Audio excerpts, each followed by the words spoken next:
Las opiniones compartidas en estas entrevistas propias y de nuestros invitados reflejan puntos de vista estrictamente personales. No buscamos ofender a nadie, sino simplemente compartir distintas perspectivas y variedad de experiencias. Esperamos que lo disfrutes. Hola a todos, bienvenidos a Yaque Podcast. El día de hoy tenemos una entrevista súper interesante, sobre todo porque considero yo que esta es la parte 2.0 de la entrevista de derecho que ya tenemos en nuestro canal de YouTube. Así que tenemos en esta oportunidad a Gianfranco. Gianfranco, muchísimas gracias por aceptar esta entrevista, gracias por tu tiempo y sobre todo que tu experiencia sé que puede ayudar a muchas personas que puedan ver este video en nuestro canal. Gracias a ti, Leslie, por la invitación. Muy amable de tu parte. No, para mí es un placer, de verdad, muchísimas gracias. Y entonces vamos primero a abordar la parte preuniversitaria, ¿te parece? Porque creo que una de las preguntas más comunes en este podcast es precisamente ¿cómo así decidiste estudiar Derecho? Porque quizá cuando salimos de la escuela todos nos quedamos como en ese limbo de saber ¿qué hago ahora, no? ¿Cómo decido? De repente en tu caso tuviste algún tipo de influencia de alguna persona o cómo es que así decidiste, no, voy a estudiar Derecho. Yo recuerdo que vinieron al colegio las personas que hacen orientación de test vocacional y nos tomaron una breve evaluación a todo mi salón y como que ese test sirvió para confirmar lo que ya quería, ¿no? Desde siempre me gustaban los libros, desde que estaba en primaria, desde el jardín en realidad, ¿no? Mis padres me comentan que les pedía les pedía que me compren muchos libros, ¿no? De cuentos. Recuerdo bastante La Caperucita Roja, ¿no? Entonces, ellos me enseñaron a leer antes que yo vaya a la escuela, ¿no? Porque ellos son profesores. Entonces, ya podía tener acceso a esos cuentos. Y poco a poco fue creciendo mi amor por los libros, ¿no? Entonces ya tenía claro que tenía que dedicarme a una rama o a una carrera que estuviera vinculada a los libros, ¿no? Y cuando me hacía esa pregunta yo mismo decía, bueno, en realidad todas las carreras están vinculadas a libros, ¿no? Sea ingeniería, medicina o algún otro, todos tienen textos que revisar. Entonces tenía que precisar qué libros de todos esos son los que más me interesaban ya en la etapa secundaria, ¿no? Ya en el colegio, cuando estoy a puertas de terminar el colegio. Y me di cuenta que me gustaban bastante los libros de ciencias sociales, cuestiones políticas, cuestiones jurídicas, porque quería comprender qué es lo que pasaba en mi país a nivel político, ¿no? Y esto por influencia de mi padre. Recuerdo que él todos los días se compraba 3 periódicos.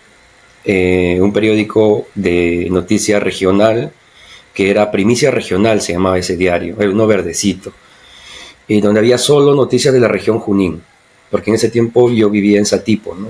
Yo estudiaba en Satipo, en la selva de Perú. Y después se compraba un periódico de noticias de todo el Perú, ¿no? O sea, ya no solo de la región Junín. Y ese libro generalmente era ese diario generalmente era La República, uno rojito. Y después se compraba un diario de deporte. A nosotros nos gusta mucho el fútbol, ¿no? Entonces se compraba, recuerdo, el diario era Depor se llamaba. Depor o Libero, uno de los dos. Entonces esos 3 periódicos siempre los leía en un día. Y al momento de almorzar, al siguiente día, venía con su periódico y me decía, ya mira, lee esta parte. Y generalmente era la sección de economía o la sección de política, ¿no? Me hacía leer y me preguntaba, ya, ¿qué has entendido? Muchas veces no entendía nada en la sección de economía, sobre todo, porque hay términos técnicos que uno tiene que conocer para poder comprender, ¿no? Y se me dificultaba por ese lado.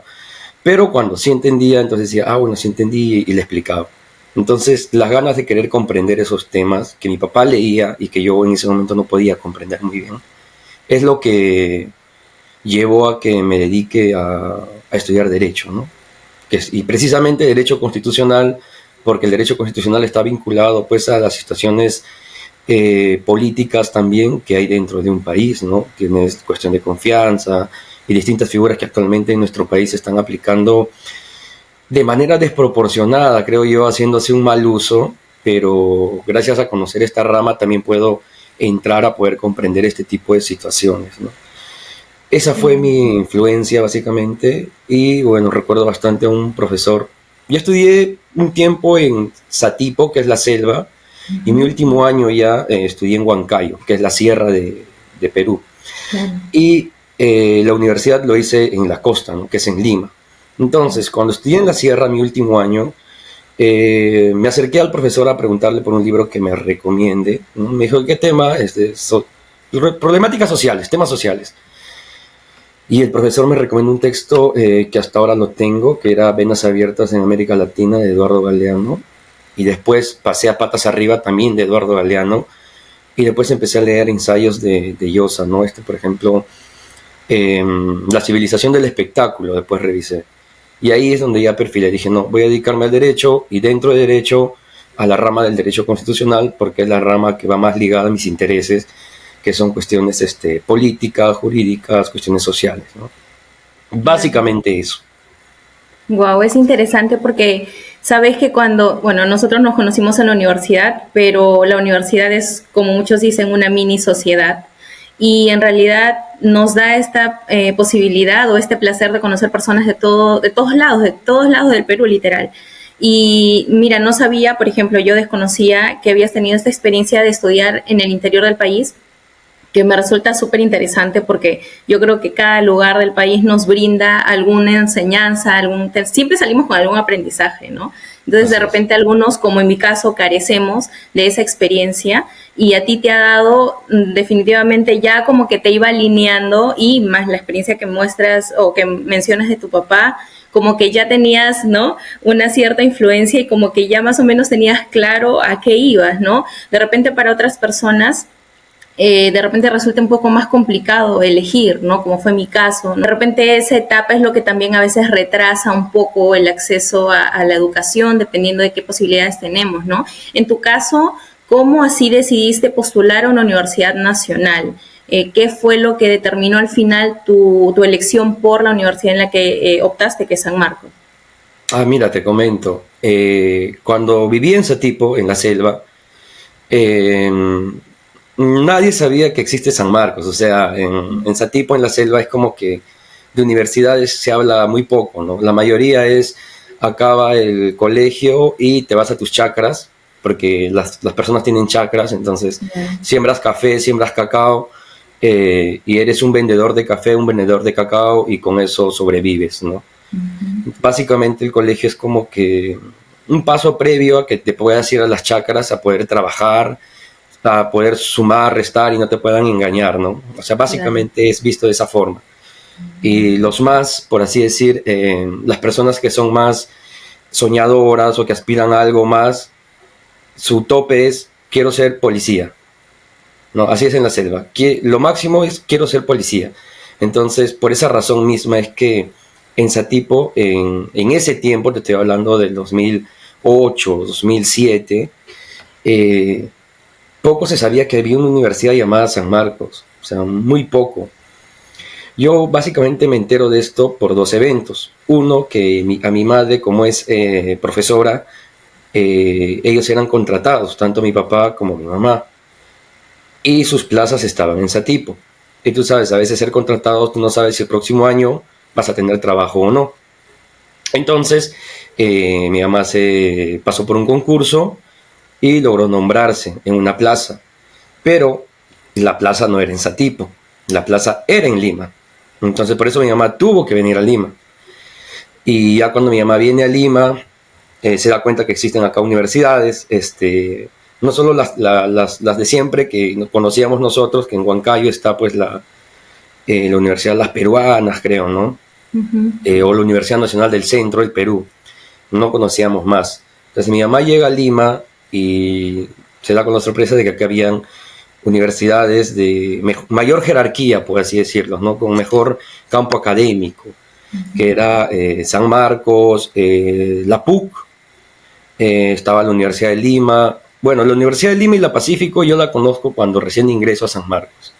Antes de eso, para mí en Lima solo habían dos universidades, que era la PUC y San Marcos. No conocía más. Entonces, yo me entero de San Marcos. Eso es uno. Ese es un evento que me hace conocer a San Marcos. Pero hace un momento te había comentado que eran dos eventos. Entonces, el siguiente evento es que allá en Satipo existe un coliseo que se llama el Coliseo Shirampari, donde se llevan eventos, baile de danzas, se hace deporte también. Y es en ese lugar donde, por la fiesta de ese tipo, por la creación de ese tipo, se hizo un evento donde invitaron a varios danzantes. Y la misma municipalidad se trajo al elenco de danza de San Marcos a Satipo para que bailen danzas. Entonces, cuando entró el elenco de danza de San Marcos, yo fui a ver con mi papá, pero fuimos porque era el aniversario de Satipo. Entonces estábamos ahí sentados y veo que ingresan bailando con un escudo, ¿no? Que era el escudo de San Marcos. Yo le pregunto a mi papá, ¿qué es eso, no? Y mi papá me dice como que sí, creo que es una universidad, que esto, ¿no? Y a los días después averiguó y me dijo, ellos que han venido son de una universidad que se llama San Marcos, ¿no? Esa universidad queda en Lima. Y ellos son sus estudiantes que son parte de su elenco de danzas. Entonces ahí ya como que, San Marcos, a ver, y me puse a investigar por San Marcos. Y me salieron figuras grandes, como Porras, Basadre, el mismo Mario Vargas Llosa. Entonces decía, pucha, me gustaría estudiar donde ellos han estudiado, ¿no? Y ese lugar era San Marcos, ¿no? Donde, como leí ahí en ese tiempo en Google, en la selva demoraba en cargar bastante el internet, porque no es tan bueno el internet ahí. Pero había leído una parte donde decía que San Marcos era el Perú, ¿no? Donde estaban todas las sangres, donde se juntan todas las personas sin importar la raza, la condición económica, el sexo.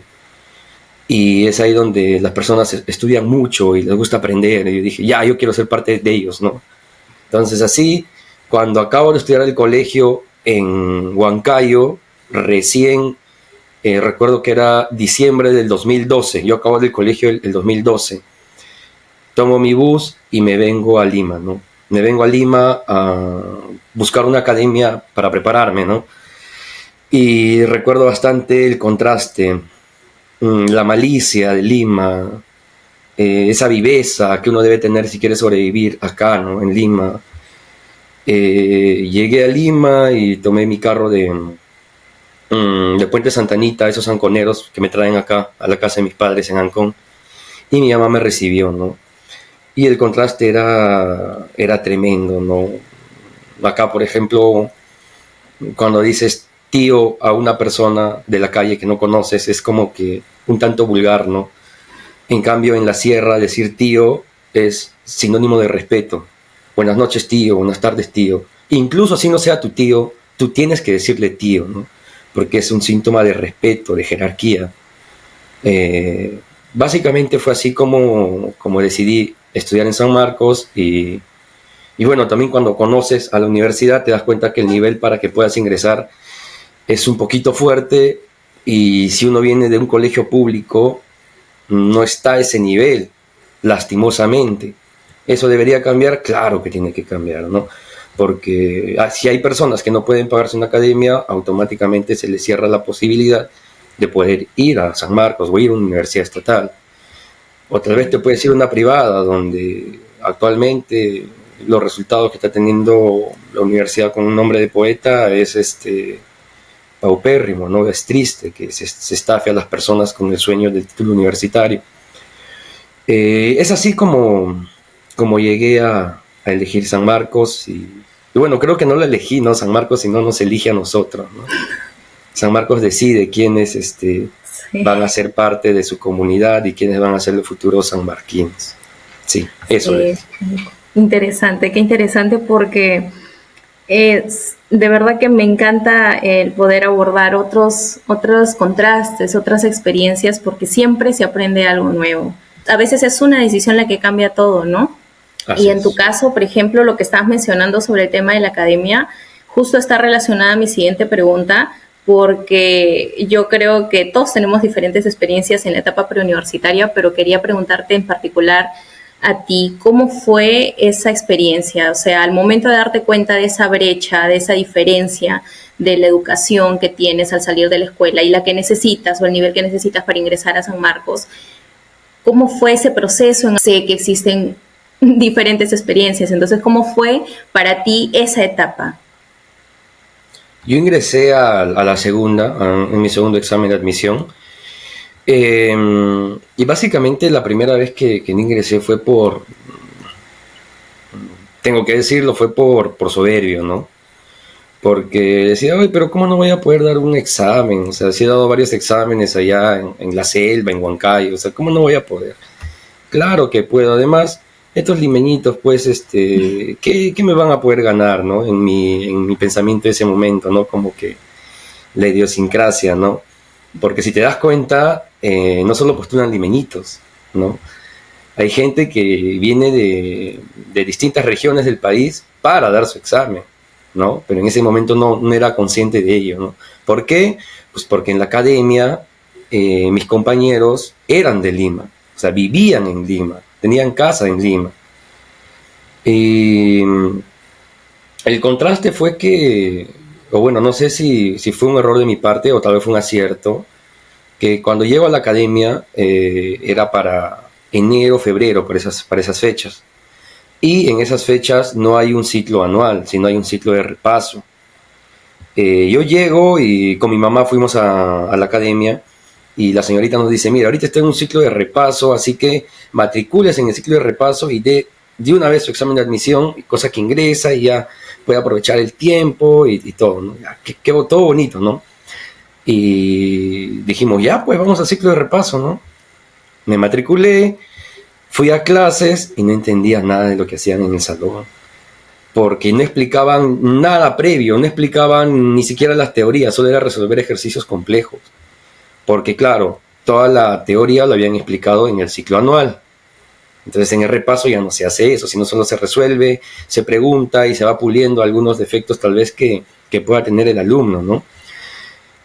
Dije, wow, o sea, tan mal estoy. O sea, no he aprendido nada en mis 11 años de escuela y colegio. Y fue un choque tremendo, pero como que ese choque me motivó, ¿no? Es como que, me falta aprender un montón de cosas, no puedo perder el tiempo, tengo que aprenderlo. Fui a dar el examen, no ingresé y bueno, después dije, no, no, no. Ahora sí tengo que tomarlo en serio. Lo tomé en serio, y sí pude ingresar, ¿no? El 2013, en el examen creo que es en octubre, septiembre, por ahí, no recuerdo muy bien la fecha. Ingresé y bueno, fue bonito, sobre todo por mis padres, ya que pues, ellos han hecho malabares para que yo pueda ir a la academia. No sé hasta ahora de dónde habrán sacado el dinero, no sé qué otros trabajos hayan tenido que hacer, y fue como que quitarme un peso de encima. No, yo no sentí tanta alegría, sino como que, menos un peso, ¿no? Pero mis padres estaban contentos y eso lo valía todo, ¿no? ¿Y ahora? Por suerte, Sí. tuve el privilegio de tener un lugar donde llegar después de salir de la academia. Sabía que en casa iba a haber comida. Tal vez no, wow, la abundancia, ¿no?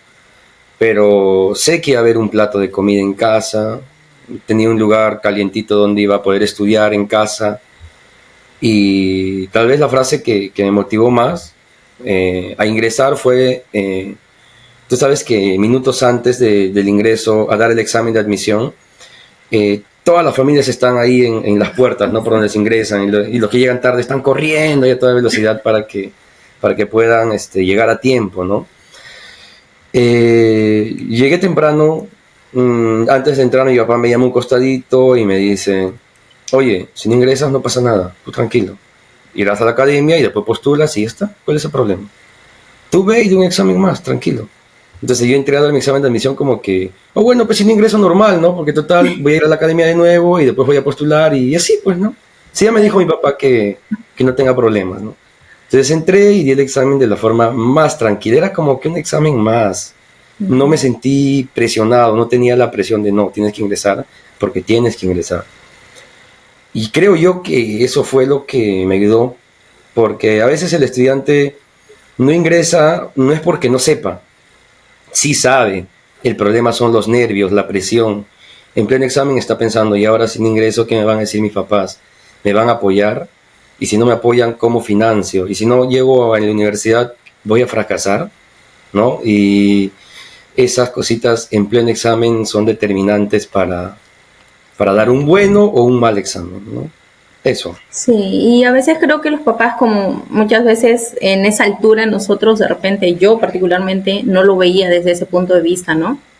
Pero a veces los papás no es que nos quieran generar una carga, pero también no encuentran la manera de decir, ¿sabes qué? No tengo dinero, o sea, no tiene la forma, de repente no encuentran la forma correcta de hacértelo saber sin que te lo digan, ¿no? Para evitar de repente generarte un estrés adicional, pero bueno, al final cada quien con su historia y sus experiencias al final nos hace llegar a donde fue nuestro sueño, que era San Marcos.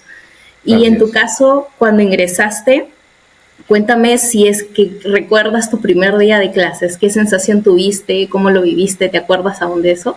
Uy, sí, claro, recuerdo, me desperté tempranito a bañarme y después ir al paradero para tomar mi carro, que era la Consorcio, se llamaba mi carro, que va se salía por acá por Flecha, por Ventanilla, desde Paradero Flecha, y se iba, en ese tiempo creo se iba hasta Ate.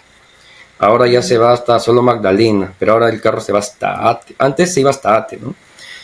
Entonces tomé ese carro porque me iba a dejar en la puerta 2 de San Marcos, justo cruzaba y estaba dentro. Y creo que exageré con el tiempo, ¿no? Porque me fui muy temprano, muy temprano. Mis clases empezaban a las 7:30, creo que era metodología de la investigación, me acuerdo, con el profesor Estela. Y llegué a la universidad, creo, a las 6:30. Y aproveché en comprarme mi desayuno ahí afuera que venden en los acequitos. Me compré mi desayuno. Para ingresar no teníamos carnet porque recién habíamos ingresado, pero sí teníamos la constancia de ingreso. Entonces los porteros te dicen, ¿no? Su carnet. Yo, no, es que tengo constancia. Ah, eres cachimbo. Sí, sí, ya, y ellos desde ahí ya te empiezan a cachimbear, ¿no? Entonces ingresas, llegas a la facultad y fue grande mi sorpresa que cuando llegué ya había una cola grande para entrar al salón. Yo decía que estos no duermen. O sea, había personas que habían llegado más temprano que yo y yo creía que había llegado temprano. O sea, era temprano, eran las 6:30, la clase empezaba en 1 hora todavía, pero ya había una cola inmensa para ingresar al salón y todos alumnos de primer año y en la cola algunos más extrovertidos hablando con las demás personas, otros más introvertidos como yo, solo en la cola pensando que tengo que estudiar, que voy a tomar nota. Tenía mi cuadernito, recuerdo, y hasta que llegó el profesor y nos hizo ingresar al salón. Faltaban sillas, tuvieron que traer sillas de afuera, el salón estaba reventando y cada uno se presentó, ¿no? Cada uno se presentó, quiénes eran y por qué estaban, por qué habían decidido estudiar Derecho, ¿no? Recuerdo bastante que uno de los compañeros, hasta ahora no lo logro ubicar quién fue, mira, ya acabamos la universidad y no logro ubicar quién fue, que se paró, dijo su nombre y después dijo, espero que nadie se esfuerce por ser el mejor, porque aquí el mejor voy a ser yo y nadie me va a superar. Así, sí, de verdad, fue increíble. Yo dije, ay, quisiera recordarme quién ha sido para hacerle bullying. Pero no recuerdo, no recuerdo su nombre, no recuerdo su rostro, pero en ese momento sí, todo el salón como que, oye, ¿qué le pasa, no? ¿Cómo va a decir eso? Y a mí me llamó bastante la atención. Y luego conocer el comedor, ¿no? Llegas a la universidad y te enteras que hay un comedor y que puedes ir a comer gratis. Bueno, gratis entre comillas, porque el Estado lo paga, ¿no? El Estado financia eso. Ir con tus amigos y uno quiere ya vivir esa experiencia ni bien ingresa a la universidad, cosa que es bueno, ¿no? Lo malo, por así decirlo, es si no vas con un asesor, le voy a llamar asesor, ¿ya? Porque tiene que existir un compañero que ya ha pasado por esa experiencia y te tiene que indicar cómo es que se ingresa al comedor, qué es lo que se coge primero, qué es lo que se coge segundo, porque si no sigues ese trámite, te van a dar una cachimbeada tremenda dentro del comedor. Y en el comedor hay eco, ¿no? Entonces es terrible si vas sin un asesor. Por suerte yo fui con un asesor. Y bueno, ya sabía que primero tenía que coger la cuchara, después la charola, porque hay gente que de frente coge la charola y ya está sentado y se da cuenta que no tiene cuchara. Y si tú vuelves por la cuchara, terrible lo que te va a pasar. Te van a cachimbear, pero como no te imaginas, ¿no? Y la única cachimbeada que me dieron fue porque yo tenía constancia de ingreso y no tenía carnet. Los primeros días los cachimbos no tenemos carnet. Entonces los cocineros que te ven a la entrada, que sacas tu mica y la muestras, no, constancia. Y los que te ven en la cola, es un cachimbo, y ya perdiste, todo el mundo te empieza a cachimbear. Pero cuando llegué a ingresar, cumplí el ritual, el procedimiento, que no se dice o que se tiene que saber de forma callada, ¿no? Que no está escrito ese procedimiento, ¿no? Bueno. Pero si consigues alguna persona que no quiere que te cachimbeen, te puede ayudar, pero si consigues a alguien que quiere que te cachimbeen, te va a decir tal vez todo lo contrario, y vas a vivir la experiencia, pero ya no sentado en las mesas, en las sillas del comedor, sino vas a ser el protagonista de una cachimbeada digna de San Marcos, ¿no? Ay, qué recuerdos, me has hecho recordar mis momentos. Yo por acaso, por miedo a ser cachimbeada, yo no fui el primer año cuando tenía constancia. No llegué todo el ahí. primer año. No, es que yo desde que estaba en el preuniversitario, yo he trabajado y estudiado a la vez, entonces nunca dejé de trabajar mientras estudiaba en San Marcos. Entonces a veces no tenía tiempo porque trabajaba en un fast food, entonces salíamos súper tarde y a las cosas me da tiempo, no tenía tiempo de ir a gusanear. Pero al final, por ahí que creo que en el segundo año, no me acuerdo bien, sí, debe ser en el segundo año, que ya teníamos creo que carnet por ahí, que fui por primera vez al comedor, así que no llegué a ser cachimbeada, pero sí cachimbeé, ¿para qué negarlo? Es parte de la experiencia. Sí, es parte de. A un inicio te toca ser cachimbeado, pasan los años y ahora eres tú el que cachimbea a las nuevas generaciones. Porque recuerdo incluso que una vez subieron un grupito de cachimbos al burro.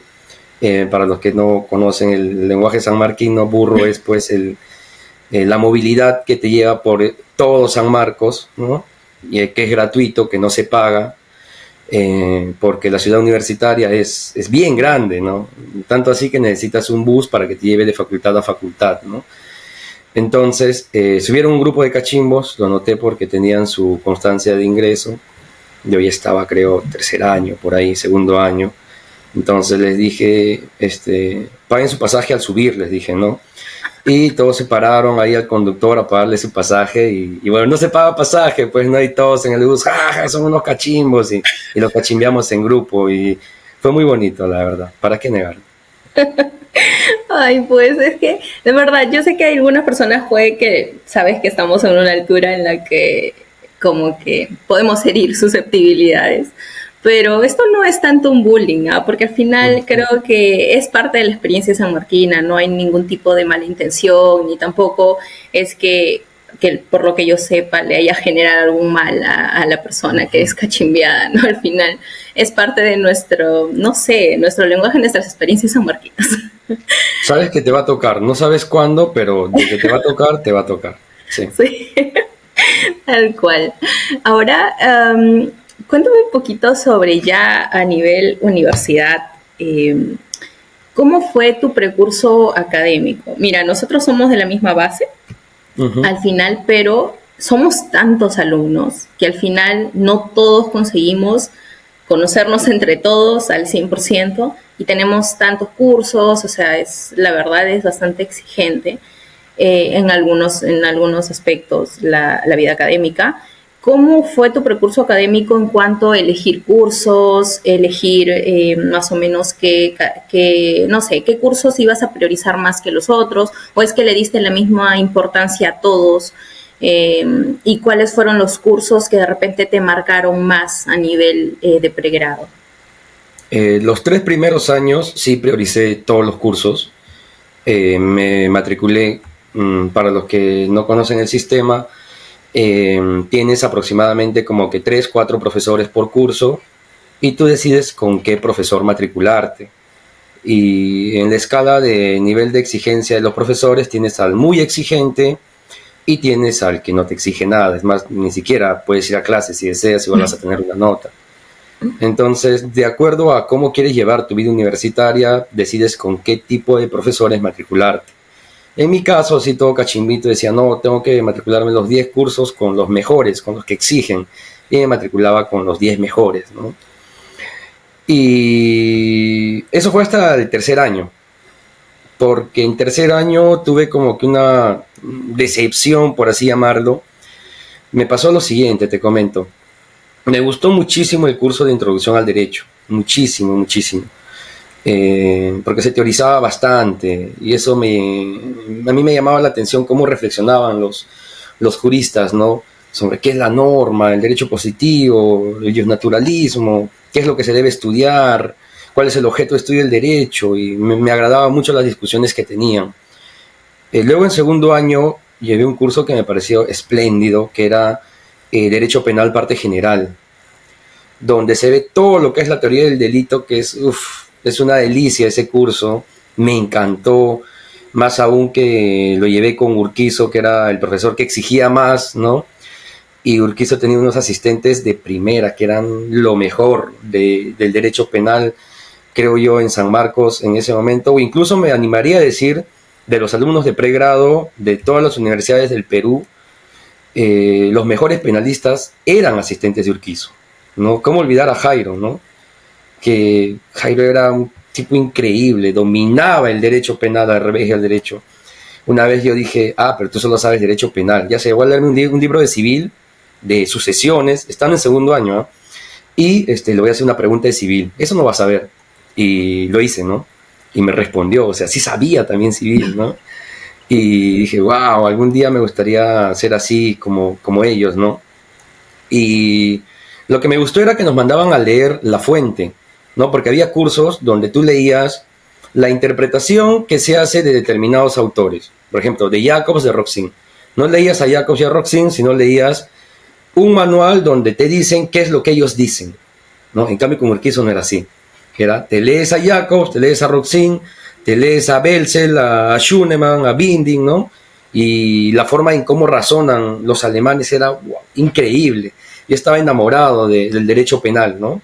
Hasta que en tercer año, que es donde me decepciono, ya llega derecho penal, parte especial, 1, donde ya ves delitos. Uh-huh. Y en ese año también llevas cursos ya, por ejemplo, civil, ¿no?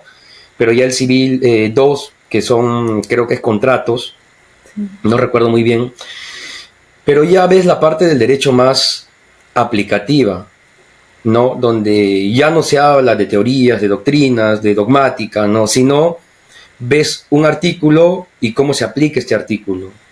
Y me sentía un robot. Recuerdo que había un curso de societario donde básicamente todo estaba en la ley, todo estaba en la ley. Títulos, valores también, ¿no? Todo estaba en la ley. Cualquier problema que había estaba en la ley, la solución estaba en la ley. Y yo digo, entonces, ¿dónde está mi trabajo? O sea, ¿dónde está el ejercicio mental que yo voy a realizar? Porque esto lo puede hacer un robot. Entonces, ¿qué me diferencia a mí de esto, no?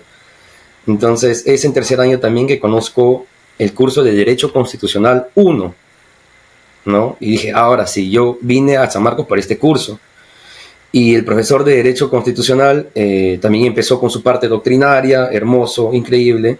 Y cuando llegamos ya a analizar artículos de la Constitución, me di con la sorpresa que el derecho constitucional se diferenciaba del derecho penal o de títulos, valores, con relación a que la Constitución te dice que toda persona tiene derecho a la vida, pero no te dice qué significa tener derecho a la vida. O sea, y si tiene derecho a la vida, ¿qué significa eso? ¿Cuál es el contenido del derecho a la vida? ¿Quién le dota de contenido? El Tribunal Constitucional. ¿A través de qué? De las interpretaciones que de este se pueden realizar.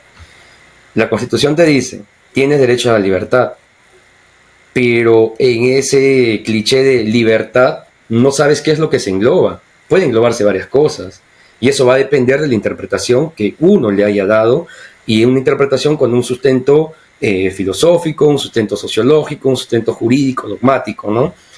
Eso es lo que me gustó y eso es lo que decidió a que yo me dedique a esta rama, ¿no? Que es el derecho constitucional, porque me sentía menos robot, y eso fue lo que me gustó.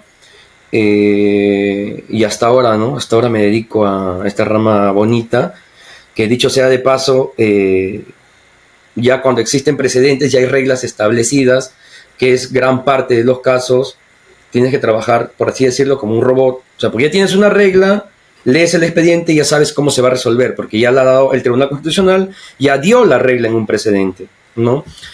Pero hay casos, sobre todo los casos difíciles, que no son la mayoría, sino son al año, pues tendrás 3 casos difíciles, exagerando, donde la interpretación o el esfuerzo por interpretar tiene que ser mayor, y uno ya no solo puede remitirse a un precedente justamente porque ese caso no ha tenido una resolución previa.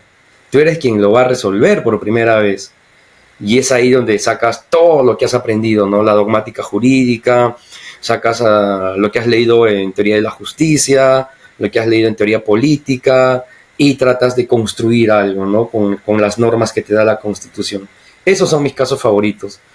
Porque los otros casos es como que ya sabes cómo va a salir y no hay diversión, pues no es como que ya te han espoleado la película y no, eso no me gusta. Y es muy gracioso cómo lo enfocas, porque al final creo que en la altura que estudiamos en el pregrado no teníamos ni idea de que iba a salir la inteligencia artificial, ¿no? Y hoy en día que ya vivimos con esto, que es parte de nuestras vidas, podríamos decir, bueno, sí, hasta la inteligencia artificial podría fácilmente consultar una ley, ver lo que dice el código y darle una solución, ¿no?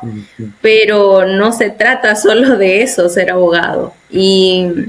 Y creo que a veces cometemos el error cuando estamos en el pregrado de pensar que el que sabe más es el que se tiene de memoria o se sabe de memoria el código. Es Y eso no increíble. funciona así. Si se enteran que estudias Derecho, la primera pregunta que te hacen es, o bueno, en mi caso, todas las personas que se enteraron que estudiaba Derecho, llegaron y me decían, tú te debes saber de memoria toda la Constitución. Y no, no es así. Más que aprenderte toda la Constitución, lo que tú debes saber es interpretar. Tienes que conocer cuál es el sustento de cada figura jurídica, el sustento dogmático, el sustento jurídico, filosófico, porque después te cambian de código y si solo te aprendiste el código no vas a poder interpretar un nuevo código. Y ese es el problema actualmente de los estudiantes de Derecho, que únicamente quieren aprender la regla. Oye, pero dime, ¿qué dice el precedente? No, pero vamos a entender cuáles son las razones por qué se crea esta figura jurídica. No, yo quiero que me digas qué dice el precedente y cómo se aplica. Y es por eso que cuando se cambió el Código Procesal Constitucional del 2004 por el nuevo, que es del 2021, tienes que ir ¿a dónde? Tienes que ir pues a tus diplomados en el nuevo Código Procesal, ¿no? Claro, para que aprendas a interpretarlo. Pero esto no hubiera pasado si te hubieras puesto las pilas y hubieras estudiado el fundamento de las figuras jurídicas. Te cambien de código cada día, tú vas a estar en la capacidad de interpretarlo. Y entonces el abogado, más que memorizar artículos, lo que hace es aprende a interpretar las figuras jurídicas. Esa es la chamba del abogado. Sí, tal cual. Y creo que al final suena como un cliché, pero es lo que pasa, que cuando se enteran que estamos estudiando Derecho, ya nos vienen, ¿no?, con sus consultas. Oye, ¿sabes qué? Tengo tal cosita, no sé si me puedes ayudar. Yo en mi caso decidí orientarme más por un tema más corporativo. Yo me dedicaba al derecho aduanero. Y cuando les decía, sí, ok, puedo tener nociones básicas, ¿no? Por ahí que conozco, te puedo dar una respuesta, pero yo no soy especialista. Y como que, pero tú no has estudiado Derecho. Las personas creen que porque estudias Derecho tienes que saber todas las ramas del Derecho, ¿no? Sí, eso es importante, ¿no? O sea, en el Derecho hay ramas, hay muchas ramas. No por el hecho que estudias Derecho significa que vas a saber todo problema vinculado a normas. No es así. Y por eso a veces tengan cuidado, ¿no? Cuando ves estudios jurídicos unipersonales, ¿no? Solo una persona es el del estudio que es especialista en civil, laboral, administrativo, constitucional, aduanero, tributario, etcétera, etcétera. Corre, huye, porque es imposible que una persona pueda especializarse en todas esas ramas, porque el conocimiento por cada rama es inmensa, por eso existen especialidades y por eso hay estudios que tienen áreas. Ahora, es distinto cuando un estudio tiene áreas, su área de derecho público, de derecho privado, y dentro del derecho privado también tienen sus propias ramas. Están los que ven civil, los que ven mercantil, los que ven aduanero y así, etcétera.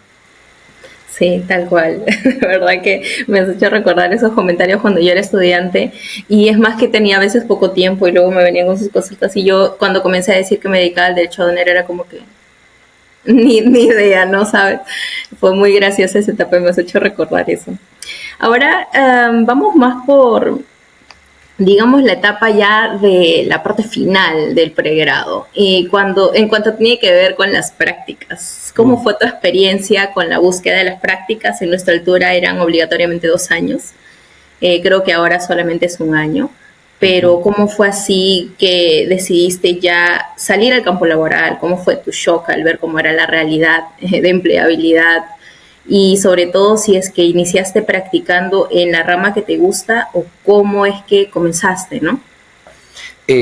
A ver, yo inicié mis prácticas en el Tribunal Constitucional acá de mi país, del Perú. ¿Cómo llegué ahí? Bueno, en ese tiempo no existía LinkedIn todavía. Recuerdo que no existía, no sé, tal vez sí, pero yo recuerdo que no existía aún. O tal vez sí existía, pero yo no conocía que existía. O aún no era tan conocido en el Perú, probablemente. Claro, podría ser, podría ser. Entonces, en ese tiempo, las convocatorias laborales se publicaban en los grupos que se creaban en Facebook. Entonces había Facebook, por ejemplo, Estudiantes de Derecho del Perú, y ahí publicaban, decían, se necesita un practicante para el estudio tal, mandar CV solo de las universidades, y te decía qué universidades tienen que mandar. No, es curioso también, ¿no? Eso que te ponen filtros, o solo mujeres, o solo caballeros, o solo estas universidades, ¿no? Es increíble lo que pasa. Bueno, en ese tiempo se hizo una publicación también en ese grupo de estudiantes de Derecho del Perú y era para el Tribunal Constitucional. Entonces, precisamente era para el área de despacho, para trabajar con la doctora Ledesma. Y no es un secreto, pues, que la doctora Ledesma prefiere darle la oportunidad a las mujeres, ¿no? Por una cuestión de igualar la balanza, ¿no? Porque en el ámbito laboral hay más varones que laboran en dicha área, ¿no? Por una cuestión de desigualdad estructural, ¿no? Entonces se entiende que en el despacho de la doctora Ledesma se prefería darle la oportunidad a las mujeres, ¿no? O sea, se entendía. Yo recuerdo que estaba en Huancayo porque había pasado un accidente, había fallecido mi abuelita, entonces yo estaba en Huancayo, yo no estaba en Lima. Y estábamos en vacaciones, era diciembre del 2000... Nosotros acabamos el 2019, ¿verdad? Ya, era diciembre del 2018. No, diciembre del 2018. Estaba en Huancayo y vi la convocatoria y dije, ¿mando o no mando? Y yo había ido sin mi laptop. Entonces mi CV lo tenía en Lima, no lo tenía en Huancayo. Entonces decía, ¿lo mando o no lo mando? Porque si lo mando implica pues armar un CV y después mandar al correo, ¿no? Antes no había ese portal por el que ahora se concursa por las prácticas, sino tenías que enviar al correo de la persona que hizo la publicación y esa persona te dejaba su correo ahí, ¿no? Dije, bueno, está bien, voy a mandar mi CV. Me presté el laptop de mi tío y ahí armé un CV desde cero, recordando las cosas a los eventos que había ido, ¿no? Y pasó una semana y me llaman y me dicen, oye, tu CV ha sido seleccionado para pasar por una entrevista personal y la entrevista va a ser el día de mañana a las 4 de la tarde, ¿no? Y yo estaba en Huancayo. Claro. Entonces, ni bien me llegó el correo, yo fui a hablar con mi mamá, le dije, mira, mami, hay esto, me han aceptado para la entrevista personal, no sé cómo vaya a resultar esto, no lo sé. De todas formas, las expectativas son bajas porque soy varón y como por regla no escrita, la doctora Ledesma le da la oportunidad a mujeres, ¿no? ¿Qué opinas? ¿Voy o no voy, no? Y me dice, ve. Saqué mi pasaje, cogí mi mochila y me vine a Lima, nuevamente. Llegué a Lima, me duché, me cambié y ahí mismo salí, ¿no? Salí para la entrevista y me fui revisando, generalmente las sentencias que leo y son precedentes, yo hago un breve resumen, no en un mapa conceptual. Entonces cogí esas hojitas y en el carro me fui revisando eso. Llegué a la chamba, llegué al Tribunal Constitucional, hice mi colita, y dicho y hecho, al costado mío estaban también las otras personas que habían pasado a la etapa de evaluación y eran puras mujeres, ¿no? O sea, 4 mujeres y yo, ¿no? Que también estaba ahí. Nos hicieron ingresar uno por uno, sí, fue uno por uno, recuerdo, y la entrevista te hizo el asesor principal de la doctora Ledesma, ¿no?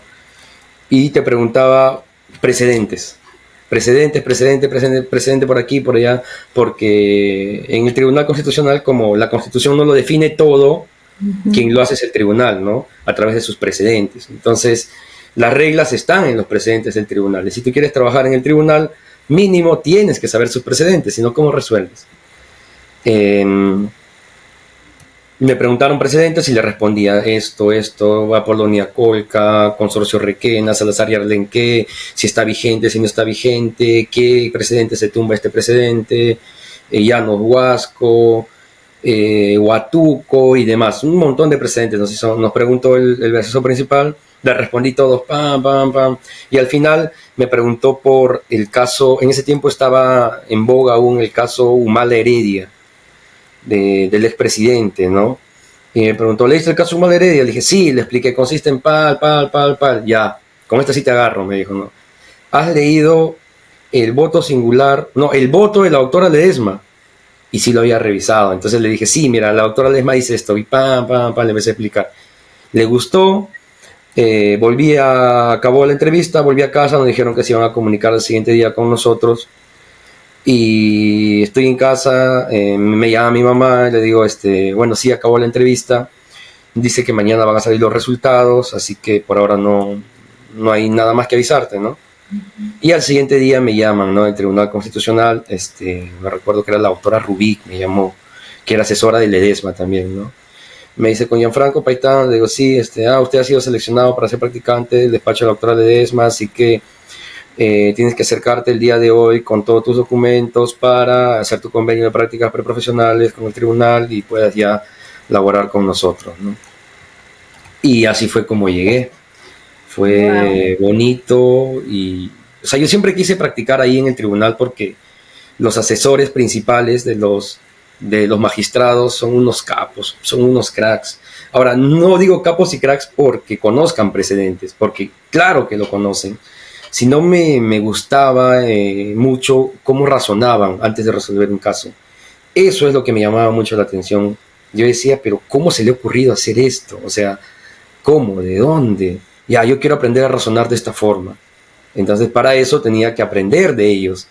Y si quería aprender de ellos, tenía que trabajar en el Tribunal Constitucional, ¿no?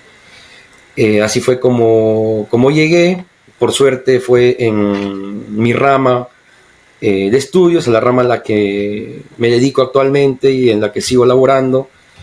Y digo por suerte porque yo recuerdo bastante al profesor Aníbal, que en las clases nos decía, ¿no? Yo empecé litigando en materia penal, decía Aníbal, ¿no? Y Aníbal es un gran civilista, es un crack del derecho penal, del derecho civil, es un capo. Pero él empezó litigando, según sus palabras, en derecho penal. Es más, decía en salón, ¿no? El derecho penal es facilito, todo es indubio pro reo y ya está, es facilito eso. Por eso estudien todas las ramas, porque tú no sabes en qué vas a trabajar cuando sales de acá de la universidad. Eso decía Aníbal.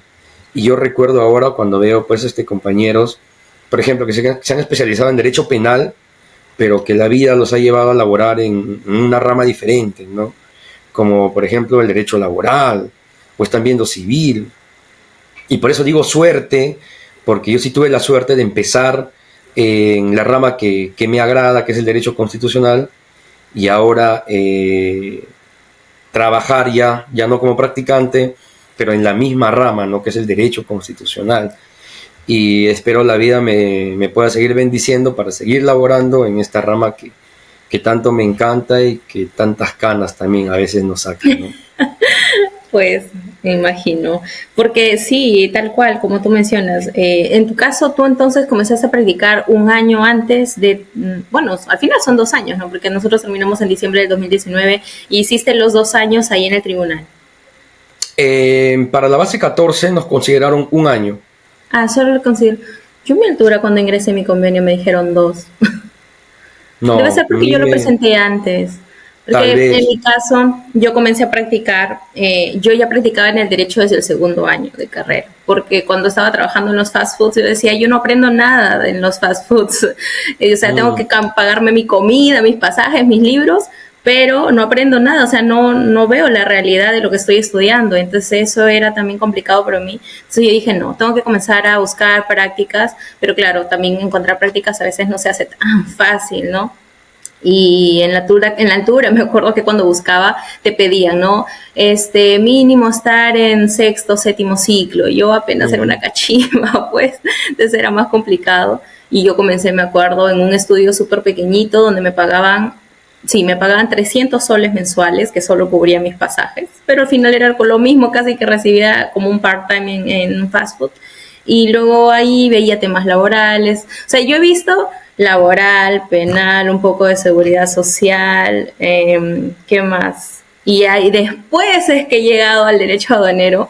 Mira, y al final tú no sabes, es cierto, a dónde te va a llevar la vida, porque también la realidad de empleabilidad en el Perú también te puede llevar por otros caminos, ¿no? Entonces yo me acuerdo, aún tengo recuerdos de muchas de las cosas que hacía, sobre todo en seguridad social, que era tan complicado en Perú, era todo un reto y que no se hablaba tanto en la altura, me acuerdo, pero luego terminé orientándome por otra cosa, ¿no? Y es válido, ¿no? Porque al final en este camino del pregrado, en el posgrado, uno se va encontrando, pues, ¿no? Iba encontrando cuál va a ser la especialidad. Ok, Gianfranco, y ahora vamos ya a digamos que un aspecto más ¿cómo es? De reflexión, diría yo, porque en este caso, por lo que consigo entender, siempre tuviste este espíritu creo yo, de servir, de aprender y de servir.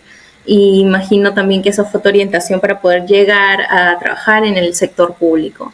Actualmente, ¿cómo te sientes respecto a lo que puedes ofrecer para todos los ciudadanos? Porque al final trabajar en en el sector público no es solo, bueno, tengo un trabajo asegurado, si ya soy nombrado, no sé, ¿no? Sino que al final mucho tiene que ver el sentimiento de querer servir, ¿no? Del servicio a la comunidad. Y tú crees que a través de tu trabajo, ¿qué es lo que estás brindando a los ciudadanos, no? Básicamente, a ver, yo acabo de trabajar en el tribunal, luego paso a la OMPE, en la OMPE estuve también un tiempito, y después de la OMPE ya llego al Poder Judicial, ¿no? Yo siempre he querido chambear en el sector público, la verdad, y era porque quería saber si es cierto algo que se decía en la universidad, ¿no? Que es los trabajadores del sector público son unos vagos, no avanzan, duermen todo el día ahí, no les gusta trabajar, ¿no? Eso es lo que se decía en las universidades, ¿no? En cambio, el trabajador del área privada, si es un buen trabajador, no duerme, hace horas extras, se pone la camiseta, ¿no? Eso es lo que se dice aquí en Perú en las universidades, ¿no? Sí. Y decía, ¿será verdad? Porque ya en el tribunal los asesores chambeaban, pero se quedaban después del horario. Es más, a veces ni vida social tenían. Recuerdo que había un asesor donde las practicantes le decían, pero doctor, ¿por qué no sale? ¿Por qué no un sábado? ¿Por qué no se va de fiesta? Y el asesor decía, no, es que tengo que venir a trabajar, hay bastante carga, tengo que avanzar. Y le decían, usted creo no tiene amigos, ¿no? No, doctor, porque todo lo ve en la oficina. Y yo decía, pero no se condice con lo que comentan en las aulas, ¿no? O sea, si yo los veo trabajando a full, ¿cómo que son vagos? Vamos a probar en el Poder Judicial. Llegué al Poder Judicial y uno quisiera acabar, la verdad, con toda la carga que hay en el Poder Judicial. Es terrible la carga que existe. Y ahora con esto de la pandemia, peor. Porque, mira, recién están tratando de arreglar los archivos, que es pues un ambiente donde están todos los expedientes, y que en época de pandemia habían grupos que iban en la mañana y otro grupo que iban en la tarde. Y los más ancianitos ya no iban, solo de sus casas trabajaban. Resulta que la gente iba sacando los expedientes del archivo conforme al turno en el que estaban, movían expedientes de aquí para allá y ahora todo es un caos porque no se sabe dónde están los expedientes. Hay expedientes de juzgados que se han mezclado hay expedientes que tienen que buscarse en distintos despachos de un piso porque no se encuentran en los anaqueles. Es terrible todo el desorden que se ha generado. Entonces, cuando yo llego al Poder Judicial, le digo, no, ahora sí, a ver, vamos a ver si es verdad, voy a esforzarme para acabar con la carga y es imposible acabar con eso, ¿no? Si no es creando más juzgados, ¿no? Es terrible la cantidad de demandas que ingresan. Ahora creo que estamos en 250, 230 demandas por mes, que es una cifra tremenda, la verdad. Y uno se queda hasta más tarde y después dice, te enfermas y no hay permisos, tienes que seguir yendo a trabajar. Y si no vas porque estás mal, pues tu descuento, ¿no? Entonces tú te pones a reflexionar, ¿no? Oye, pero si yo le estoy dando todo por la institución, me estoy quedando hasta tarde, ¿no? Duermo menos. Y si me pongo mal la institución, o sea, no considera el trabajo que uno estaba haciendo, ¿no? Entonces ahí es por eso que yo entiendo, ¿no? Que las personas entran a las 8 y salen a las 5, ¿no? Porque ese es nuestro horario laboral, ¿no? A veces uno se queda de más, dejando tal vez de lado a la familia, ¿no? Dejando de lado horas que puedas pasar en casa con tus padres, por querer acabar con la carga que existe, ¿no? Y ahora yo ya diría, ya está bien, hay carga porque los casos lo merecen, ¿no? Porque se ha vulnerado varios derechos, pero gran parte de los casos es porque quieren dilatar procesos de la vía ordinaria, ¿no? Ya perdiste tu proceso civil, banco, ya perdiste. No, un amparo contra resolución. Y ahí se comen como unos 5, 8 años más. ¿Todo qué? Pues por no querer que se ejecute la sentencia civil, ¿no?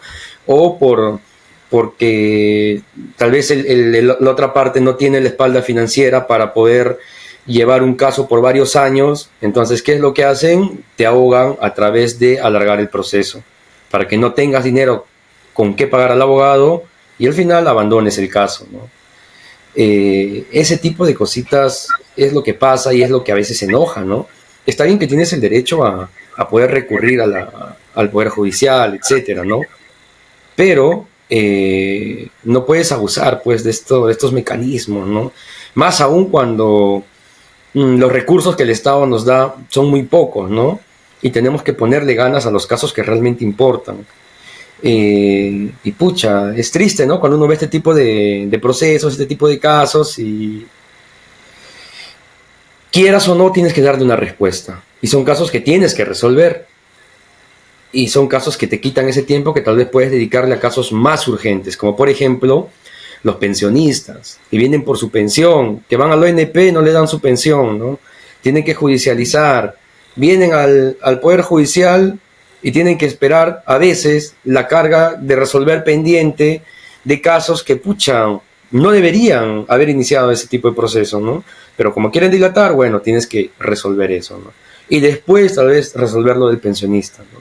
Que esté esperando ahí a que le dé su mísera pensión de 300 soles, ¿no? O de Y van 100 pasando soles. los años y no llega ese momento.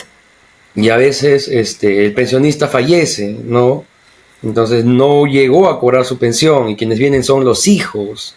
Es triste lo que pasa, es triste lo que uno como servidor del Estado, en este caso el Poder Judicial, tiene que pasar, ¿no? O a veces vienen contentos los abuelitos porque le has declarado fundada su demanda, vienen alegres, sí, ya quiero cobrar.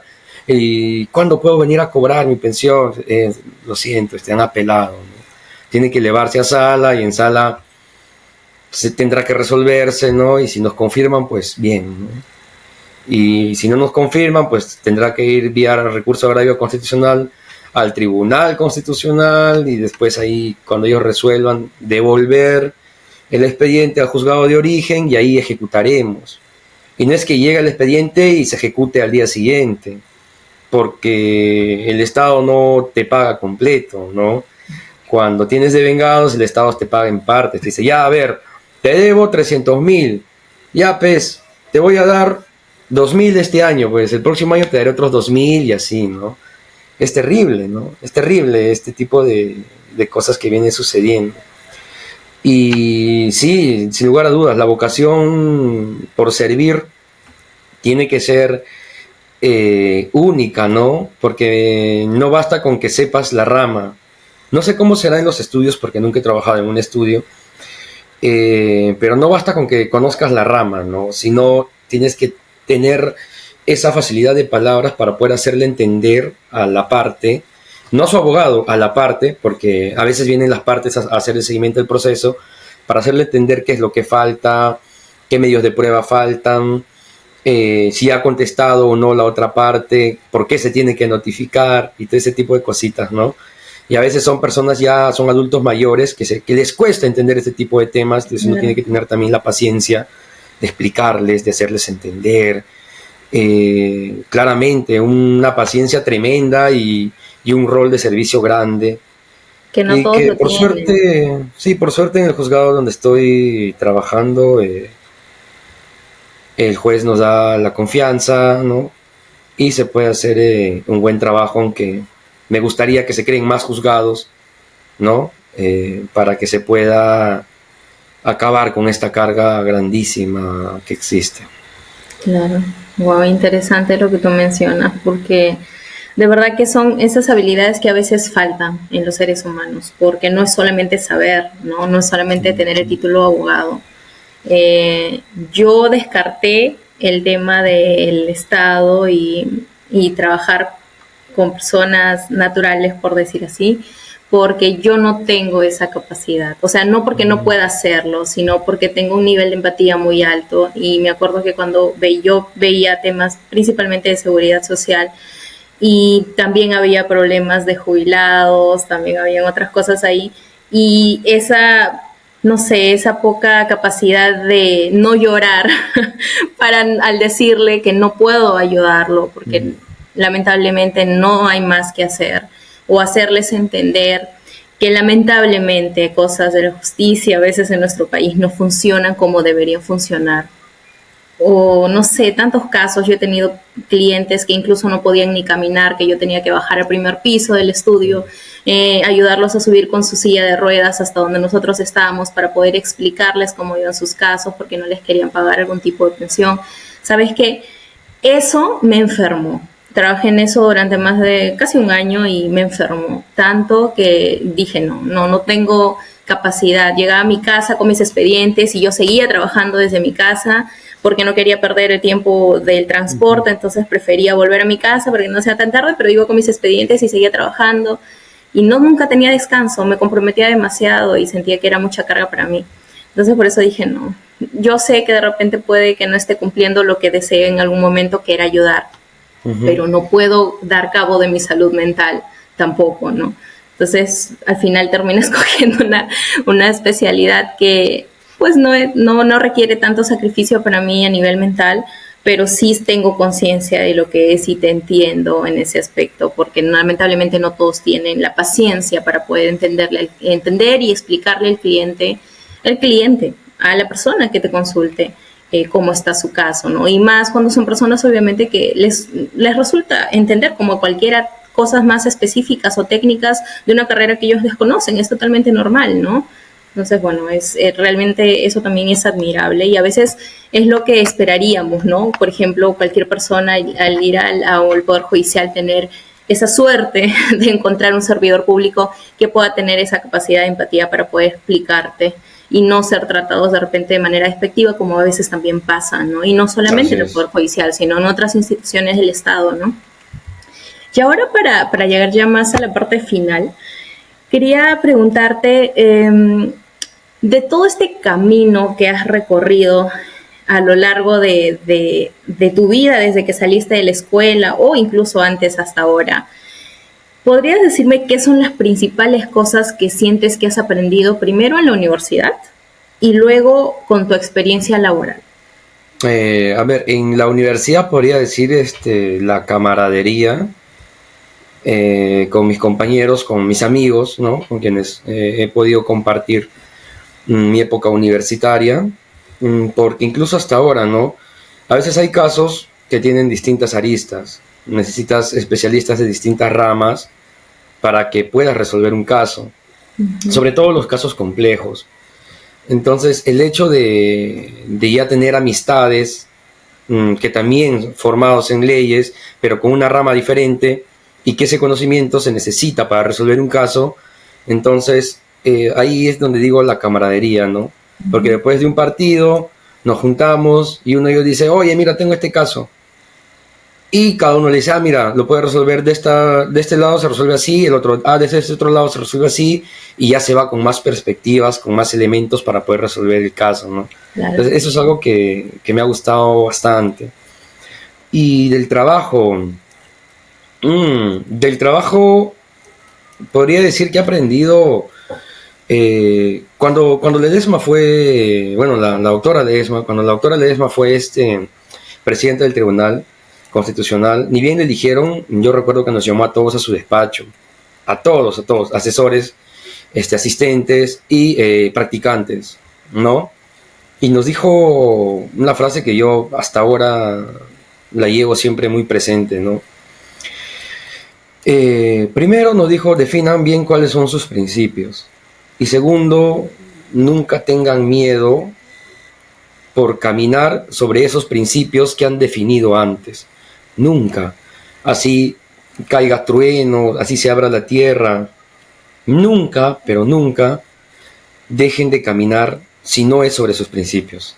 Solo sobre ellos, y nunca van a tener algún problema, algún inconveniente, no. Ahora te comento esto porque en el mundo judicial, ¿no?, existen abogados que son honrados, que son honestos, pero existen abogados también que creen que todo se soluciona con dinero, ¿no? Que de un modo u otro se acercan al despacho con otras intenciones, con la intención de sobornarte. Recuerdo que espantamos a un par, ¿no?, diciéndole, espera un momentito, y cogimos el teléfono y llamamos a la fiscalía. Escuchó que llamamos a la fiscalía porque estamos hablando con el fiscal, y se fue el abogado, se fue y nunca más volvió al despacho. A la semana siguiente cambiaron la persona demandante cambió de abogado, vino un nuevo abogado, y debería ser pues lo menos, ¿no? Sobre todo por lo que ya ha pasado en nuestro país, con este caso de los hermanitos, con los cuellos blancos, pero aún sigue habiendo este tipo de situaciones, ¿no? Y por eso es importante lo que dijo la doctora Ledesma. Ten muy en claro cuáles son tus principios y camina sobre ellos. Porque si tú empiezas a torcerte, toda tu vida vas a tener que seguir ese camino. Así que uno tiene que aprender a definir primero cuáles son sus principios de acuerdo a qué tipo de persona quiere ser, y después caminar sobre ellos. Nunca tengas miedo por caminar sobre ellos, porque sea lo que sea, lo vas a estar haciendo bien. Eso aprendí en el campo laboral, y bueno, a ser empático, más empático de lo que ya era, porque a veces me da pena cuando vienen los pensionistas, ¿no?, esperando por su caso, o cuando vienen los mineros que ya tienen problemas, muchas enfermedades de neumoconiosis, o cuando tienen problemas en la columna producto del trabajo y vienen por una pensión de invalidez o una pensión por enfermedad profesional. Es increíble, ¿no? Es triste. ¿Cuántas veces he tenido que morderme los labios para no llorar, ¿no?, mientras me cuentan el caso, mientras leo el expediente, ¿no? Y también muchas veces después te secas las lágrimas y empiezas a renegar porque te das cuenta que es un vivo, ¿no? También. Que te das cuenta que te presenta documentos falsificados, porque te das cuenta que te quiere tomar el pelo. Entonces, si bien necesitan también un apoyo los pensionistas, eso no significa pues que todo lo que ellos digan en su demanda va a ser cierta, ¿no? Yo cuando ingresé al Poder Judicial fui muy ingenuo, ¿no? Y le decía al juez, pero mire, doctor, mira, que tiene esto, ya, a ver, pásame su certificado médico. Y su certificado médico no decía eso que él decía en su demanda, ¿no? Entonces, sí, ¿no? Entender también que los pensionistas, o que las personas, por más ancianas que sean, también en alguna ocasión, o también en determinados momentos, también vienen con una segunda intención, ¿no? También tienen maldad en sus corazones, porque al fin y al cabo son personas también, ¿no? Sí. Eso, no ser tan ingenuo. Y a veces sí, yo creo que esa ingenuidad a mí se me espantó en esa altura que trabajé en esa rama, porque antes de llegar al Poder Judicial hacíamos un filtro, ¿no? Y tú verificas y los ves, porque tú hablas con ellos, ves las condiciones, ves los documentos que hay. A veces ya te das cuenta, ¿no? Yo también era súper ingenua. Luego, si no fuera por mi jefa, es que yo también no aprendí a verlo todo de manera objetiva.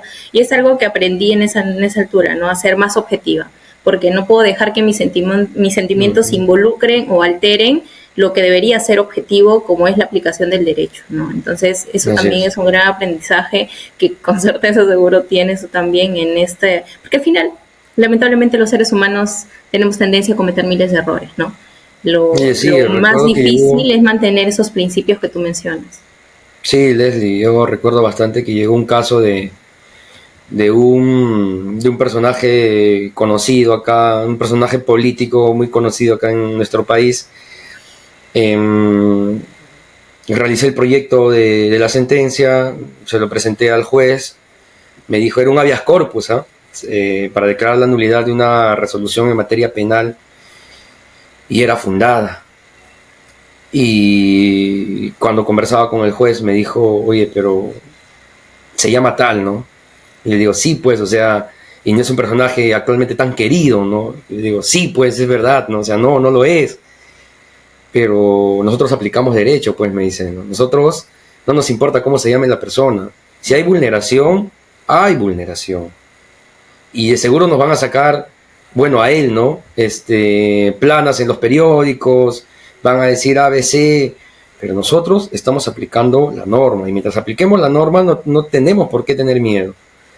Y el juez sacó en ese sentido la sentencia, salió fundada y se declaró la nulidad de todas esas resoluciones, y fue como que satisfactorio para nosotros cuando, después de que hayan apelado y todo, y en sala nos hayan revocado nuestra resolución, y después vía RAC llegó al Tribunal Constitucional, el tribunal confirma todo lo que nosotros habíamos dicho en la sentencia del juzgado, ¿no? Entonces fue gratificante, ¿no? Y de ahí aprendí lo que me dijo el juez, ¿no? No importa cómo se llame la persona, no importa cómo se vista. Si se ha vulnerado el derecho, pues se vulneró. Y acá tenemos que reparar esa vulneración, porque somos un juzgado constitucional. Exacto. Y hasta ahora sigo haciendo lo mismo y no tengo problemas, la verdad. Claro, interesante lo que mencionas. Y ahora sí, para terminar, y me había olvidado un poco de enfocar esto, y es que tú tienes una maestría en el extranjero en materia constitucional. Y de repente alguno de los chicos que nos vean puedan estar interesados en hacer un posgrado. Creo que al final, cuando estudiamos pregrado en Perú, tenemos el sueño de hacer un posgrado en el extranjero, ¿no? Creo que eso es un sueño muy grande para nosotros. Y en tu caso, ¿cómo es que fue que llegaste a cumplir esa meta? Y bueno, sobre todo en la universidad que lo hiciste también, porque eso también influye mucho, creo yo, ¿no? Sí, como te comenté, siempre he tenido bastante inclinación por lo que es la teoría del derecho, la filosofía del derecho, el derecho constitucional, ¿no? Y por ese lado también es que me gustaba la teoría del delito en su momento, ¿no? Ahora ya no puedo estudiarlo como lo hacía antes, ¿no? Por el tiempo y por cuestiones laborales, pero siempre me ha gustado ese tipo de contenido, ¿no? En los cursos. Entonces, yo recuerdo mucho al profesor Juan Manuel Sosa, que fue mi profesor de Derecho Constitucional, de Derechos Fundamentales, y en su cátedra es que yo confirmo que quiero dedicarme a esta rama, ¿no? Entonces, ha influenciado bastante, ¿no? El profesor Juan Manuel en mi formación, en mi forma de ver el derecho y todo, ¿no? Aunque ya después de que uno vuelve de Génova, tu perspectiva cambia mucho con relación a cómo se debe estudiar el derecho.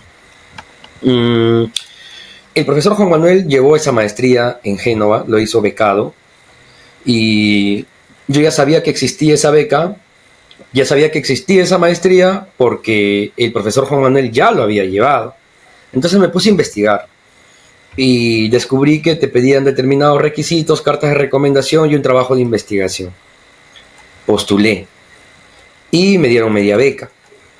Entonces lo acepté porque era una maestría que yo siempre quise hacer, que es en inglés es Master in Global Rule of Law of Constitutional Democracy, que una traducción podría ser como que el imperio de la ley y democracia constitucional, ¿no?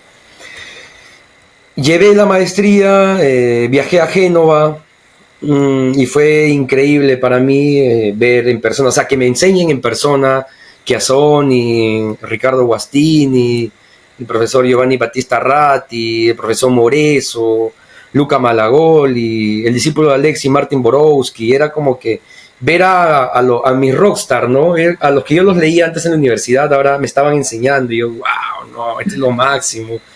Este es lo máximo, ¿no? Era un niño en un parque de diversiones, el Woodstock del derecho, por eso le digo, ¿no? Esa maestría para mí fue estar en el Woodstock del derecho, porque venían también las profesoras Beatriz Arriagada de Chile, la profesora Natalia Escabuso. Increíble, una maestría increíble. Aprendí un montón, y luego ya retornar, me di cuenta que en el Perú es terrible lo que se hace con el derecho, ¿no? No se toma en serio el estudio del derecho, ¿no? Cosa que en Génova sí se hace, ¿no? En la Escuela de Realismo Genovés, ¿no? Bueno, es por eso que decidí básicamente esa maestría por la experiencia que tuvo un profesor anterior, por los profesores que enseñaban ahí, y dos, por la malla curricular que llevaban, ¿no? Claro. Había cursos que a mí me interesaban mucho, como teoría de la justicia, ¿no? Como filosofía política, esos temas que me encantan, y dije, uy, no. Y ya cuando empezamos las clases fue increíble, dije, no me arrepiento. El nivel de exigencia también es increíble, aparte los fines de semana aprovechaba en conocer otros lugares de Italia y hice muy buenos amigos de distintas partes del mundo. Y wow, es como que en Génova es un buen lugar para hacer teoría y filosofía del derecho, la Universidad de Génova, en el mundo diría yo, porque hay personas de otros países que no son de Latinoamérica también, que se animan a llevar esa maestría, ¿no? Entonces tú llegas y conoces y ves el nivel, ¿no? Entonces yo veía que la diferencia de nivel era abismal. Bueno, aparte que habían ya personas con una maestría previa, ¿no? O sea, ya tenían una maestría en filosofía, por ejemplo, ¿no? Y iban a pulir conocimientos a Génova. Y ahí aprendí un montón en los almuerzos, los escuchaba, lo que discutían, los libros que citaban. Y ya yo tomaba nota porque sabía que si quiero ser como ellos, eso es lo que tengo que leer, ¿no? ¿Y claro, para qué? A veces te dicen, oye, no, la teoría del derecho, la filosofía del derecho, no, esos son para nerds.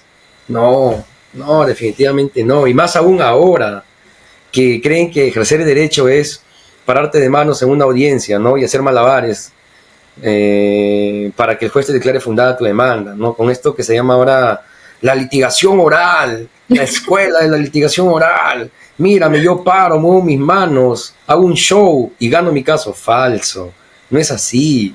Ahora, la litigación oral ayuda, claro que sí, pues, pero primero tienes que darle contenido a lo que vas a decir. Producto del trabajo en el Poder Judicial, hemos llevado audiencias con el juez donde los abogados, me daba risa, como decían, pido permiso para ser histriónico, y después empezaban, que la madre, que esto, ya doctor, pero ¿cuál es el sustento normativo de su pedido? Que es una madre soltera, doctor, ¿cuál es la norma? Y es como que, wow, ¿en qué momento ha pasado esto? Y estos son los tipos que dicen, no estudies dogmática, no estudies la teoría del derecho, no, ahí están, creo yo, se confunden, tienen que estudiar dogmática, tienen que ser dogmáticos, tienen que revisar a los autores clásicos siempre, no todo es el código. Porque si simplemente te quedas en el código o en tu escuela de litigación oral, la verdad es que vas a dejar mucho que desear en las audiencias. Por eso a mí me agrada bastante cómo litiga el profesor Samuel Abad. Se sienta, te dice qué es lo que dice la norma, qué dice la jurisprudencia, su sustento dogmático, doctrinario, y ya está. Y no es que lo ves hablando, un montón, o que haga su show, ¿no? Como esos abogados que un poco más y se paran de manos y que salen en los portales jurídicos, que la escuela de la litigación oral, ¿no? Y al final no te dicen cómo terminan sus casos, porque los terminan perdiendo. Entonces, a los que quieren estudiar derecho, no dejen de estudiar dogmática, por favor, sean dogmáticos. Es muy bueno ser dogmático porque te da una perspectiva tremenda de un caso. Es como si solo estudias el código, solo ves una cara del cubo, ¿no? Pero si estudias dogmática, puedes ver el cubo completo, todas las aristas. Incluso te ayuda a identificar cuando un argumento de la otra parte es una falacia.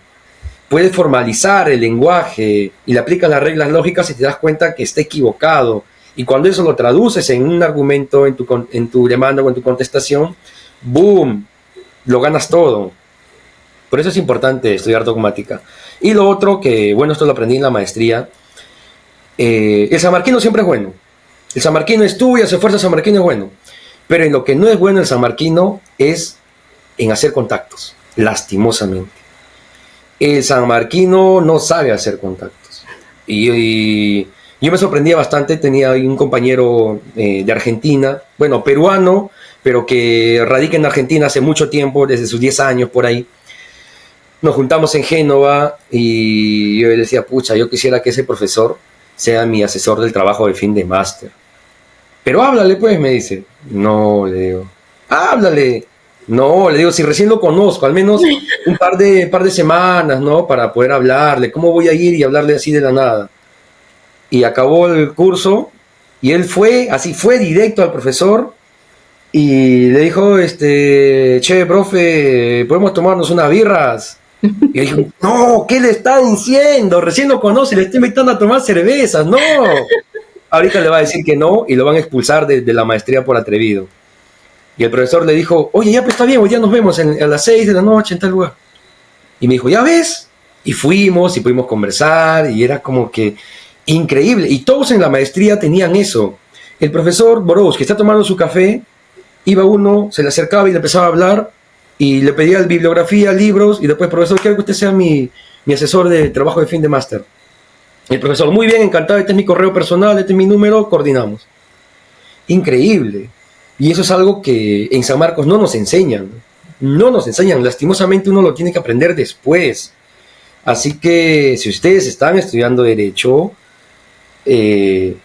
estudien dogmática, mucha dogmática, y sean personas con habilidades blandas, creo que se les dice, ¿no? Ir, hablar, hacer contactos, hacer amigos. Vas a un evento, no te quedes solo en tu butaca, ve, comparte con los demás, porque así se te va a abrir el campo, se te va a abrir el panorama. Y en ocasiones, tal vez para un puesto de trabajo dicen, ay, yo recuerdo que conocí a un penalista en el Congreso de Tacna. Pucha, lo tengo en Facebook, creo. Oye, amigo, mira, tengo esta chamba, tú me demostraste que eres bueno. ¿Deseas? Ya, bacán. Y ya tienes trabajo. Entonces, eso le falta a sanmarquino. No basta con ser bueno, sino con hacer contactos. Y si ustedes lo pueden aprender en la universidad, muchísimo mejor.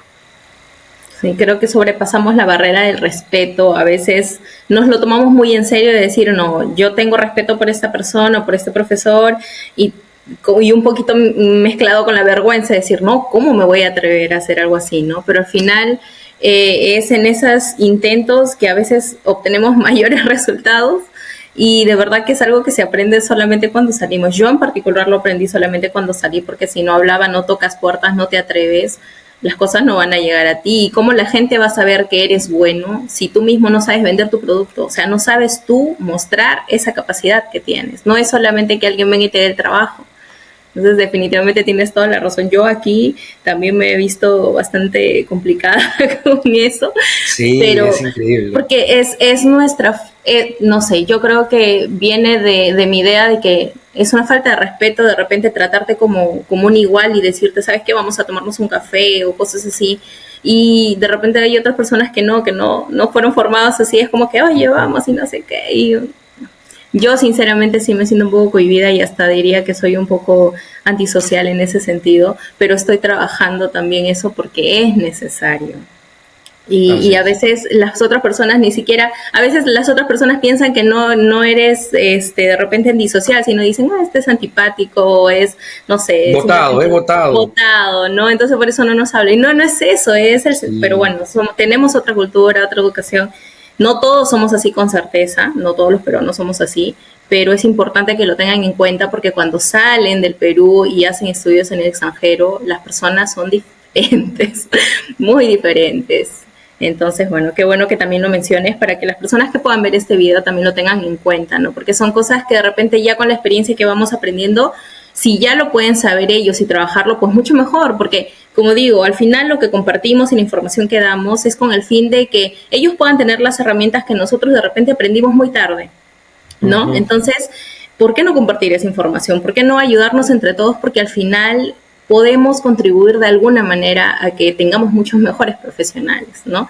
Independientemente de si vas a la universidad o no, y sigo marcando esa diferencia, porque hoy en día creo que la educación y las personas van banalizando cada vez más la educación y dicen, bueno, si yo puedo ser, no sé, influencer y gano mucho dinero con publicidad, no necesito estudiar. La educación siempre es importante, siempre. En lo que sea, en lo que decidamos dedicarnos, siempre va a ser importante. Y creo que Gianfranco es ese ejemplo de persona que ustedes vean que la curiosidad siempre estuvo en él y no necesitó al final como que estar siempre ligado a un referente directamente, ¿no? O un profesor o algo. Al final vino de su familia, vino de la propia curiosidad de tu papá, de tu mamá, de fomentarte también esa curiosidad. Siempre ya venía también en ti inherente. Entonces, desde pequeño incluso fuiste formándote con esa curiosidad e intentar llenar esa curiosidad con respuestas, que es lo que te ha llevado hasta ahora a lo que eres ahora, ¿no? Entonces, ya para cerrar la entrevista en general, yo te quería preguntar, ¿qué sientes o qué te genera el mirar hacia atrás y recordar todo el camino que has recorrido desde que naciste, literal? Porque creo que es importante también las experiencias que tenemos cuando niños y todo lo que has caminado, todo lo que te has atrevido, todo lo que has logrado hasta ahora, ¿qué te genera? ¿Qué sientes? Me genera mucha satisfacción. Siento que ha valido la pena por todo lo que he tenido que pasar, ¿no? No es que haya tenido pues una vida muy desgraciada, por así decirlo, pero es que tampoco he tenido una vida muy acomodada, ¿no? Pero siempre en casa había un plato de comida y eso para mí era suficiente, ¿no? Eso sumado al amor de mis padres, no pedía más, suficiente.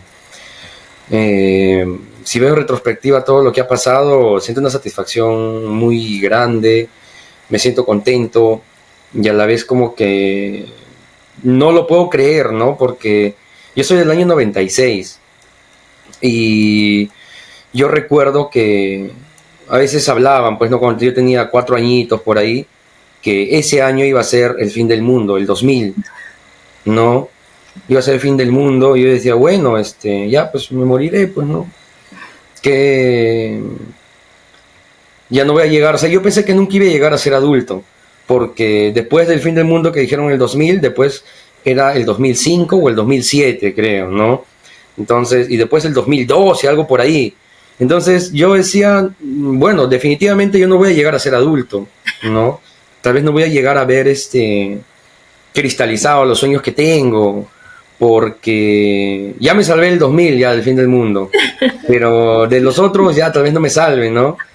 Y bueno, ese fin del mundo nunca llegó, acabó el colegio, ingresé a la universidad, tuve que estudiar. Es que a veces uno piensa que solo es ir a la universidad y ya, pero existen otros factores colaterales que influyen en eso, ¿no?